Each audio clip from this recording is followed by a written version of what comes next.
sefer kimse görmüyor diye. Evet. Doğru. Bu çok önemli. Sabah tarafı, öğlen tarafı, akşam. Bunlara Züleyfen deniyor. Şurada. Saçaklar gibi. Evet. Saçlar. Evet. Evet. Züleyfen. Bu da Züleyfen. Züleyfen. Bu da Züleyfen. Bu da Züleyfen. Çünkü benim genelde buraya falan kalıyor gece namazım. Evet. Üçüncü vakti hep buralara kalıyor benim. Evet. Ali'nin de genelde öyle. Evet. Biz çünkü Evet. bilgisayarın başına kalkamıyoruz sürekli. Evet. Doğru.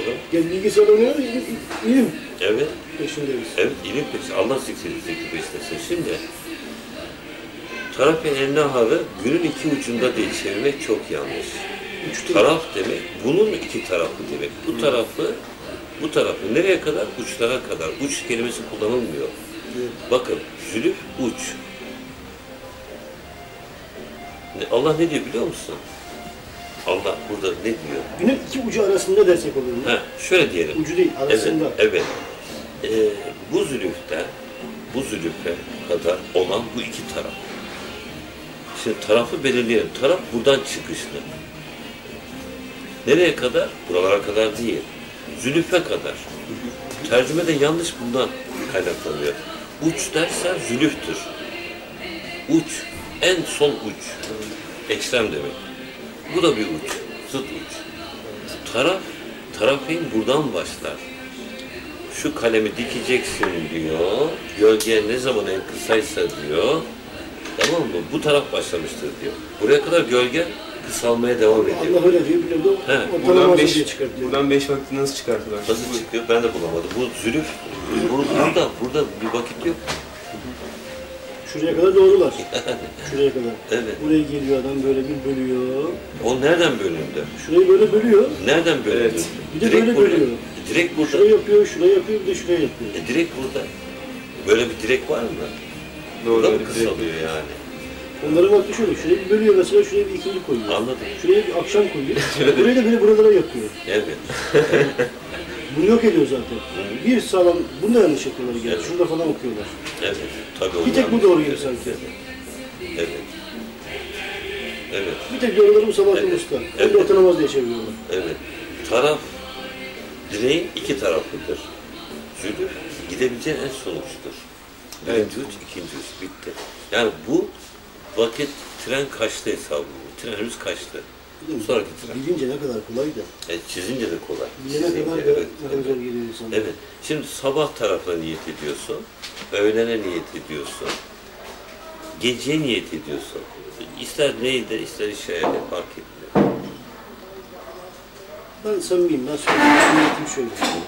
Niyet ettim Allah'ım senin rızan için salatı ikametime. Evet. Özel kılıyorsam, Evet. şükür kılıyorsam, Evet. diyorsunuz ya, Evet. niyet ettim şükür namazı. Evet. Evet. Demiyorum işte bitir falan diye. Şükür Deme. diyorum. Şükür Niyet diyorum. edip namaza. Zekat da belirtmeyin. Çünkü sen iki dediğinde 2222 milyar kabul eder Allah. Öyle bir coşkulu ağlarsın ki çünkü insan ve benim en sevmediğim namaz mescitte kılınan namazdır. Tek başıma sen çok güzel oluyor. Tek başınıza ama insanları mescide toplayabilmek için Afgan zihniyeti bu, İzbugat zihniyeti bu. Toplamak için yok 27 kat daha sevapmış. Ne demek ya? Var mı ayet? Ayet göster. Beni 27. Ayet göster. Nasıl ölçmüşler? Bana ayet gösterir misin? Yani hadis getirme bana. Biz onu bitirdik o işi. Kapattık o defter. Evet. Nereden çıktı 27? Filandan rivayetle. Bana ne? Bana ne rivayetle yani? Ben buna bakarım. Evet, kesinlikle. Benim için bu da. Deyince de siz Resulullah'a düşman mısınız? Evet. Maşallah. Evet. Şimdi o şekilde yanlış anlaşılıyor. Onlar düşman aslında da geldi anlat. Onlar da Evet. Bak dikkat edin, İbrahim diyorum, İbrahim milleti diyorum, İbrahim atamız diyorum. Hiç Hazreti diyor mu? Neden? Tahtil korum. O Hazreti olursa diğer peygamberler gider, güme gider. İbrahim'i savunmuş gibi olur. Ama şey Ama savunmuyor. İnternette bu mecburen Hazreti falan yazıyoruz yani. Ben şimdi burada diyor ki Yazalım İbrahim canım, Muhammed yazalım. diyoruz mesela. Evet. Ama orada olmuyor işte. Evet.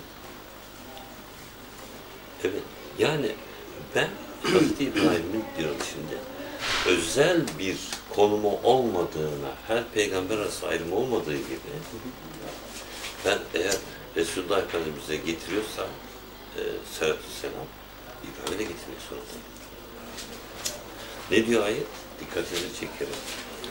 İnnallâhe Allah ve melaiketi ve melekleri Evet. yusellûne alennebi Yüsellûne alen nebi. peygambere, hangi peygamber? Nebi diyor. Nebi diyor, onu, orada var mı şerifin adı? Nebi diyor. Doğru. Musa O olamaz. zaman eğer Selatü Selam Efendimiz diyorsam Hazreti Peygamberimize ona da demem lazım. O zaman hiç çıkamazsın şimdi. Hiç çıkamazsın. Radallahu anhü falan demek zorunda kalacaksın üzerine bilmem ne. Ancak Ne onlar ki yapacaksın? hiçbir peygamberi diğerinden üstün tutmazlar. Tutmazlar. Aslında şunu diyemiyorum hocam. Bana zor geliyor. Evet. Önce şey terk ettik. Sizin yarımızdan sonra. Önce diyorduk ki eşhedü la Benim ilahe mi senin? sizin Ha? için. Eşhedü la ilahe illallah. Diyorduk ki önce ikinci eşhedüyü kestik. Hı. Şahit değilim. Ne yalan şey. Evet, ona şahit değil. Birinci. Sonra Allah'ın Resulü. Heh. Onu da bıraktık. Niye biliyor musunuz? Diğerleri de Evet. bir Yani- tek o değil ki ama hepsi. Anladım. Şimdi kelime-i şehadet şudur. Eşhedü en la ilahe Musa illallah. Bitti. Bitti. La ilahe illallah. Yani bu haldeyken. Musa Resul değil miydi o? Kelime-i Musa şehadet değil budur. mi? Evet. Evet. Kelime-i şehadet budur. Abdüh ve Resul diyorsan o kelime-i şehadetin şeyinde değil. Çünkü biz orada ne dedik biliyor musun? Bir tek kelime söyledik orada. Bir tek kelime. Sizin Rabbiniz kimdir sorusuna, ya ben sizin Rabbiniz değil miyim sorusuna şu cevabı verdik biz. La ilahe illallah. Peki şahit olur musunuz buna? Unutturacağım size ölürken. Ölene kadar unutturacağım, ölürken anlatacağım. Şahit olur musunuz? Şunu dedik, eşhedü en la ilahe illallah. Ben şahidim Allah'ın bir yolda. Orada bize peygamberi getirip de bakın bu CD var ya, buna şahit misiniz demedik ki. Sadece La ilahe illallah'a şahitlik et. Evet, Sen bizim Rabbimizsin, şahidiz. evet, La ilahe illallah. evet. La ilahe illallah. Evet, bu olay bu. Yani diğerleri vızıltıdır. Onu işte o sanal ortamda telaffuz etmek çok zor.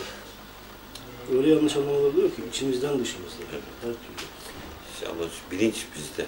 Onlarda olmayan şey bizdeki bilinç. Biri Mehmet 5719'dur. Muhammed yazdı diye.